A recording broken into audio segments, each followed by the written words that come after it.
నమస్కారం అన్న, నా పేరు గ్రీష్మ, మాది బంగారుపల్లి మండలం.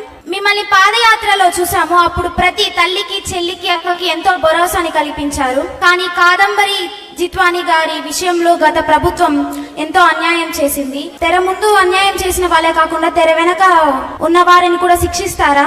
అలానే ప్రతి చెల్లికి భరోసా కల్పించేందుకు ఎటువంటి కార్యాలు చేపడుతున్నారు? అమ్మా, రెండో ప్రశ్న మొదటికి సమాధానం చెప్పాల్సిన అవసరం. ఈ రోజు విద్యాశాఖ మంత్రిగా నేను మీ ముందర నుంచుంటున్నా.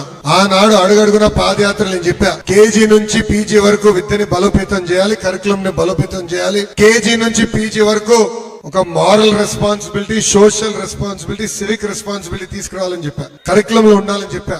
మహిళల్ని గౌరవించాలనేది నరనరాలు ఎక్కించాలి, అప్పుడే సమాజంలో మార్పు వస్తుందని చెప్పా.